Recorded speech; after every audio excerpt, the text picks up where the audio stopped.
Welcome to Wisdom from Bible. So today we will continue to talk about the topic on the predestination, and as we have already shared, we have two concepts of predestination. This is the absolute predestination and the relative predestination, in which both of them are true. No? So bali, in the previous video we have shared that the absolute predestination is applicable to the will of God, because God is unchanging, God is eternal, God is unchanging, eternal, and ano pa ba yun? God is eternal, unchanging, and unique. Ganyan. So, hindi niya pwedeng palitan kung ano, what was His plan for the world. Talagang nakaano na yan eh. Lahat ng mga laws fitted together.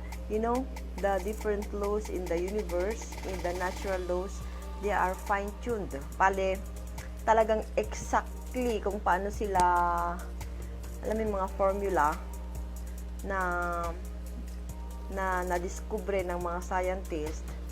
Formula, for example, ng the law of gravity, the law of buoyancy, the law of relativity, lahat mga natural laws na yan, meron silang na-discover na formula, and they are absolute. Kasi kung i-change mo lang ng kaunti, maski 0.00001 lang ang palitan mo doon sa formula, masisira na talaga yun. So, bali yung yung will of God, yung laws of God, they are absolute, unchanging. And the will of God, this is the plan of God, is predetermined. He predetermined it absolutely. Absolute yun, hindi mababago.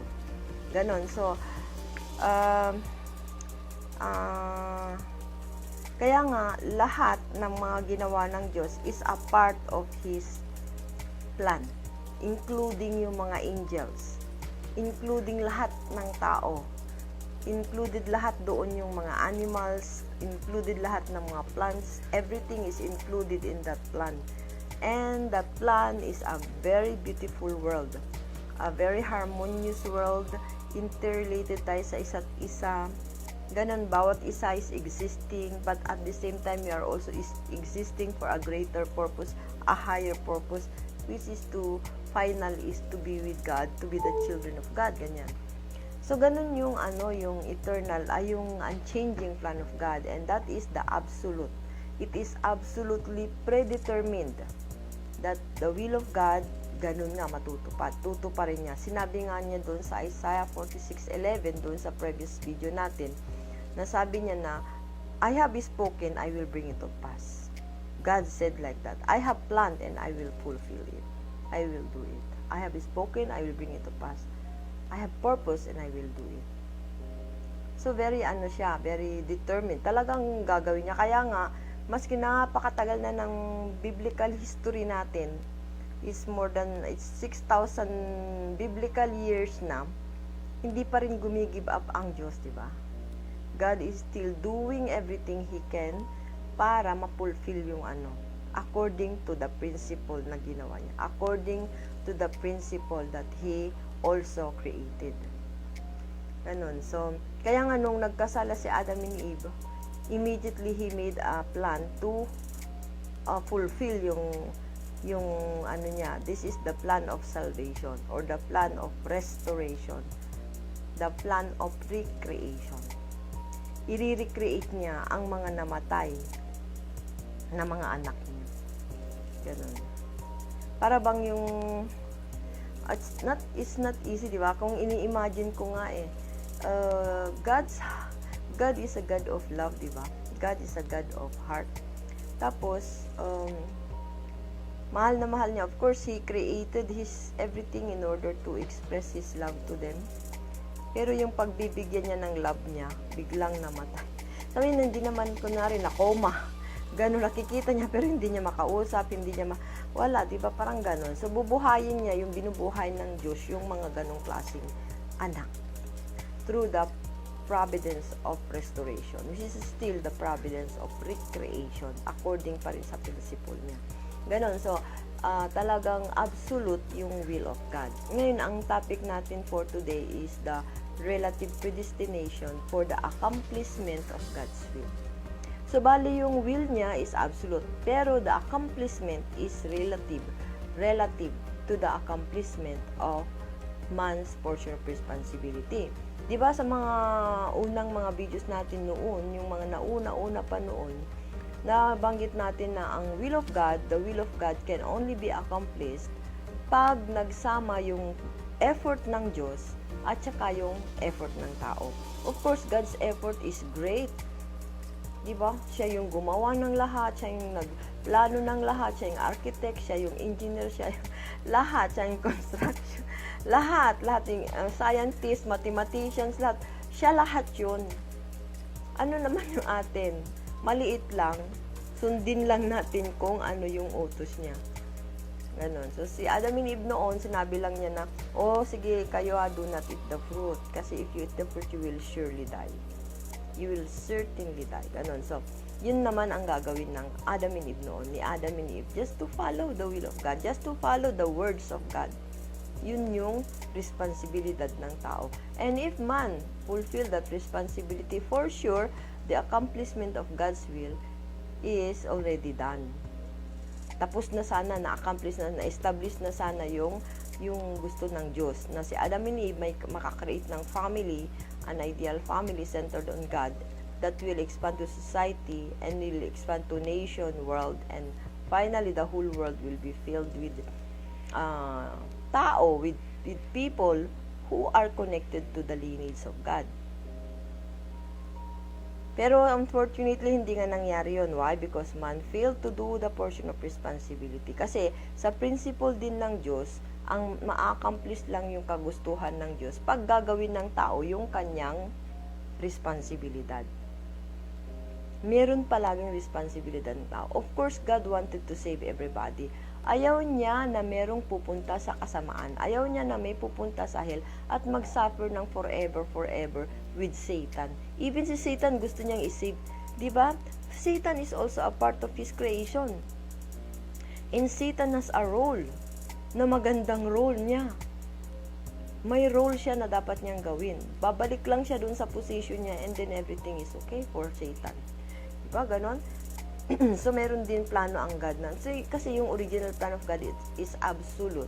So, even yung mga nagkasalang yun, nakasama pa rin sila doon sa plano ng Diyos, which is absolute. Tapos yung responsibility ng tao is also, that principle is also absolute. So, hanggang hindi ginagawa ng tao yung responsibility niya, hindi talaga ma-accomplish yung will of God na yun. Okay, so, these Bible verses shows us that the predestination for the accomplishment of God's will is dependent on the responsibility of man. Kasi ang God will always do His part. He's always doing more than talagang ginagawa niya ang lahat. Sending His Son, Jesus Christ, letting Him die on the cross para sa sin natin, ganon. Lahat yung responsibility ng Diyos.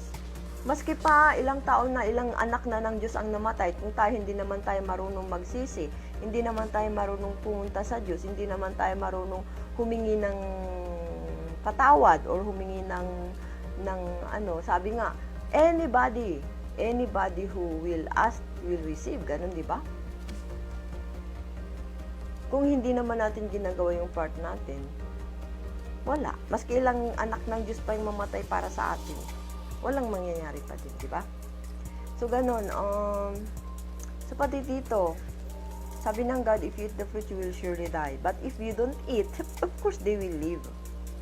Spiritually yan, hindi yan, na-explain na natin yung death na yan doon sa mga previous videos. Hindi yan physical death, no? Okay, so, sa another verse here, and the prayer offered in faith will make the sick person well. So, dito, maski pa, i-pray natin yung mga tao na gusto nating gumaling sila sa kanilang mga sakit, ganyan. Wala naman silang faith. O kaya, for me, if I have I'm sick, tapos nagpipray ako, God, please heal me, gano'n. Pero naman akong, hindi naman ako naniniwala na na-heal ako, gano'n. So, hindi rin ako ma-heal, di ba? And also, asking forgiveness. Gano'n, and the Lord will raise them up. If they have sinned, they will be forgiven. Gano'n. So, pag naghingi tayo ng tao, they will be forgiven. Ganon. So, kung may sakit tayo, i-heal tayo ng Diyos as long as we have faith. If we pray with faith, that is in James 5:15. Tapos, meron din dito yung isa. Dito. He said to her, "Daughter, your faith," ito naman yung yung babae na may sakit, tapos because of her faith kay Jesus Christ, nawala yung sakit niya. Ganon. So, Mark 5:34, sabi ni Jesus Christ, "Daughter, your faith has healed you. Go in peace and be freed from your suffering." Ganon. So, yung faith din, that is our portion of responsibility. Kailangan meron tayong pananampalataya. Kailangan meron tayong faith din. So, maski pa binigyan na tayo ng salvation, merong nagsisave na sa atin, hindi naman natin ginagawa yung part natin. Maski ila pa yung tutulong sa iyo, walang mangyari. Hindi ka matutulungan, di ba? So ganun 'yun. So sabi ni Jesus, your faith has healed you. Yung faith natin, yan ang magbibigay ng liberation sa suffering natin.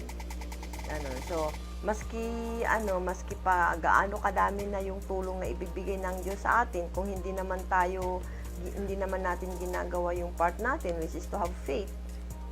Ganun yung turo ni Jesus Christ, faith and love, di ba? To have faith and love your neighbor as you love yourself. Ganyan.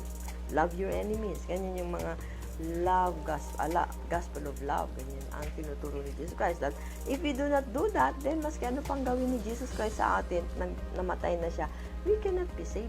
Hindi natin mai-experience yung tinatawag na salvation kung hindi natin din ginagawa yung part natin. So, ganun. Even though God wanted to save me, hindi ko naman pinaniniwalaan yung sinasabi ni Jesus Christ. Di ba? So, anong mangyayari sa akin? Di wala din, di ba? Hindi rin ako masisave. Ganon. So, it's a man's portion of responsibility. Ito din sa Matthew 7:8. For anyone who's asked will receive, and anyone who seeks finds, and to the one who knocks, the door will be opened. Ganon. Ibig sabihin, may effort din tayo, mga kapatid. We have to do our effort, hindi lang by grace. Minsan may naririnig ako, parang by grace we are saved. Of course. Because of God's love for us, because of His compassion for us. Dahil mga anak niya nga tayo. Alam mo, kayo din tayo din. May makita ka, kunwari yung anak niyo na coma. Na coma, hindi mo makausap, di ba gagawin mo lahat para mabuhay siya? Ganun din yung Diyos God will do His everything na makakaya niya para buhayin niya tayo. Pag magawa natin yung responsibility na, mabubuhay tayo. Ganon. So, we also have to do our effort. Kasi yun yung prinsipyo The principle is absolute. We cannot alter it. Hindi natin pwedeng palitan. God, pwede ba kayo na lang gumawa ng responsibility? Ganon hindi. Ang kingdom of heaven, if you want to live in the kingdom, then we have to build it. Huwag nating takbuhan itong earth. This is very important. Huwag nating iwanan yung earth. Kasi kung iwanan natin itong earth, pupunta tayo doon sa itaas at we'll have fun there together with Jesus doon. Sinong titira dito sa earth? Yung komunista. kasi di ba, ganun. The earth will be filled with people who don't believe in God. So, anong mangyari sa mundong ito? Di ba? Di talagang maging kingdom of hell. Diba? Sabi nga sa Bible, Satan is the god of this world. Pero tayo, sa mga Christians, we are really fighting for we have to protektahan natin ang mundong ito na hindi mapunta kay Satanas, kundi makuha talaga balik kay sa Diyos to restoration, ganun. So, Yun yung relative predestination. The predestination of the will of God is relative. It is based on the responsibility of man. Pag nagawa natin yung responsibility natin, then for sure, kasi absolute yun, for sure, talagang mangyayari yung mga kagustuhan ng Diyos. So, ganun yun. Kaya nga, sa history of restoration, sa history of salvation, actually, when Adam and Eve, just after na magkasala si Adam and Eve, God started to do the process of salvation. Naghanap ka agad siya. Sino ang pwede kong gawing Adam ulit? O, di ba? Sino ang gagawin kong Eve? Sino ang magre-represent kay Eve? Ganun. Tapos after 1,600 long years, 1,600 years, nakita niya si Noah. Si Noah may paniniwala siya. Si Noah, he's a righteous person. Ganun.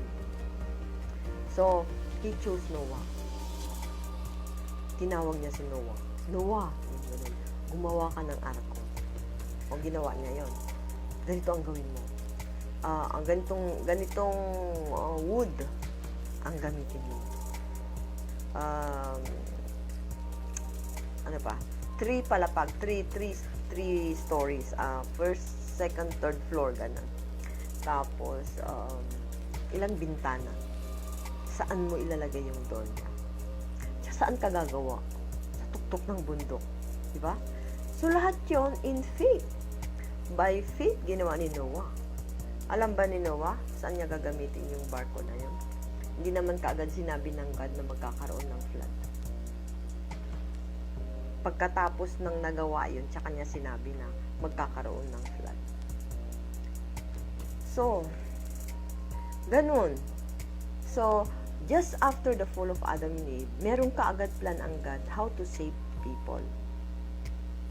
And the first family na gusto niya na i-accomplish yung will niya doon ay doon sa pamilya ni Noah. Unfortunately, yung isang anak ni Noah, hindi niya nagawa yung part niya. So, nagtuloy-tuloy yung nagkaroon ulit ng evil. Di ba namatay na lahat ng tao noon? Pamilya na lang ni Noah yung natira. Tapos sabi din niya kay Noah, be fruitful, multiply, and have dominion. Meron din siyang ganong blessing, kapares ng blessing niya kay Adam and Eve. Diba? Because God wanted to fulfill His will. Kasi absolute yun eh. Hindi niya pwedeng baguhin yung plano niya. Gagawin at gagawin niya. Ngayon, kung nagkamali naman doon sa pamilya ni Noah, he found another family in the person of Abraham. So, tuloy-tuloy lang siyang nagtatrabaho ang Diyos. Naghahanap siya kung sino yung mga naniniwala pa sa Kanya sa mundo ni Satanas.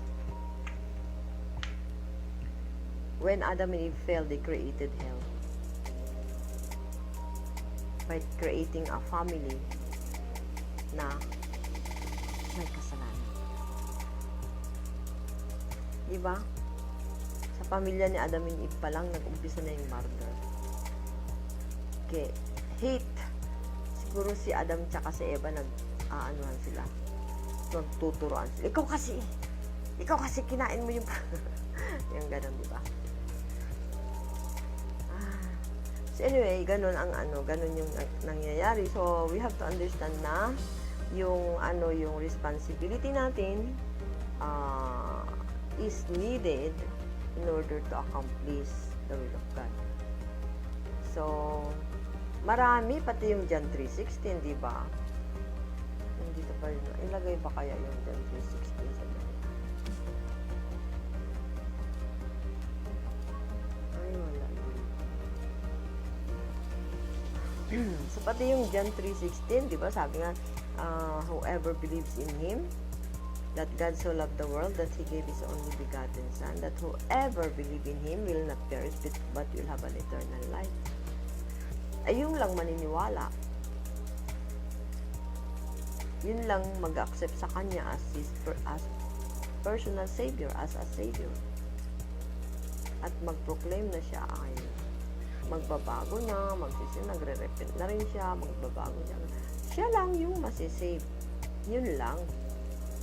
Ano. So, that is the relative predestination.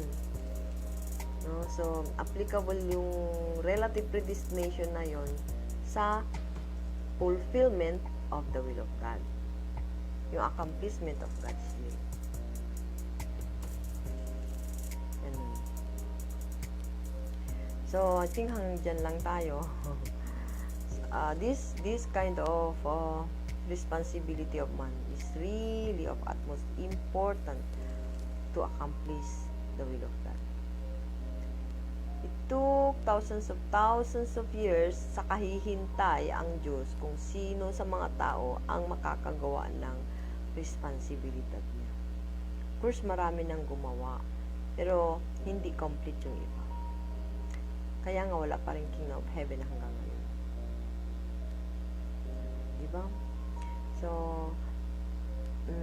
tayo will do our best. Do our best. By ano ba yun? By believing in the words of God. Kasi si Adam and Eve noon kasi, ang first na hindi nila ginawa, they did not believe they don't have faith in the words of God. Wala silang paniniwala, wala silang pananalig sa sinabi ng Diyos na kapag kainin mo yung prutas na yan, mamamatay ka. Di ba hindi nila na isip yun, mamamatay ako pagkakain ako ng fruit. They didn't really have that deep understanding maybe, or deep yung faith or belief. Yun yung first, hindi nila napaniwalaan yung salita ng Diyos. So ngayon din, ganyan din tayo. The first thing that we have to do is to believe, to understand, to study, and believe in the words of God. Pag na-believe na tayo niyan, if we already believe the words of God, then the next is practice it. Ganun yung responsibility natin. So, relative predestination is applied to the accomplishment of the will of God. Absolute predestination is God's will. Relative predestination, ang accomplishment of God's will is a relative predestination. Hindi absolutely God ang lahat ang gato. Meron kasing part ang tao. Okay? So, bye-bye. Have a nice day.